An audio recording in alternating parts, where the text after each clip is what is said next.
Pirmais - svarīga informācija, svarīgs teksts.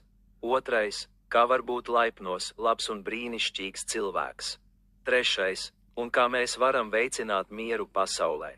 Ceturtais - sakot sekojošo un darot sekojošo. Piektais - ikviena garīgā reliģija. Ticība, etniskā piederība, seksualitāte un suga ir laipni gaidīta.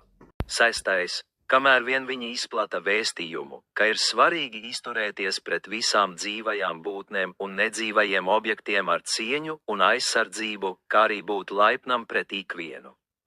Septītais - vissvarīgākais ir vispirms palīdzēt šīm 9 grupām - bērniem, dzīvniekiem, vecāka gadagājuma cilvēkiem, cilvēkiem ar garīgām vai emocionālām slimībām, cilvēkiem, kas ir manipulāciju vai smadzeņu skalošanas upuri, cilvēkiem ar intelektuālās attīstības traucējumiem un cilvēkiem ar fiziskiem traucējumiem.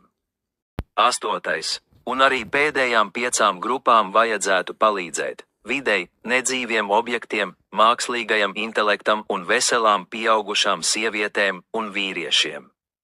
Devītais - ikviena garīgā reliģija, ticība, etniskā piederība, seksualitāte un suga ir laipni gaidīta. Ko tas varētu nozīmēt? Desmitais - viens cilvēks var lūgt Dievu un pateikties par labajām lietām dzīvē, lūgt palīdzību grūtībās. Vai arī lūgt par labu dzīvi šeit vai pēcnāves pasaulē. Desmitais - 2 varbūt kādam ir vairāki dievi vai viens dievs, pravieši, eņģeļi, citas dzīvas būtnes vai nedzīvi objekti, piemēram, grāmatas, raksti un citas lietas, kas izplata vēsti. Ka cilvēkiem nevajadzētu būt sliktiem, ļauniem vai negodīgiem, bet gan ka visiem jābūt laipniem, labiem un brīnišķīgiem. 11. Tādā veidā ik viens var ticēt un darīt to, ko vēlas, jo visi ir laipni viens pret otru, neskatoties uz šīm atšķirībām. Ja, miers pasaulē,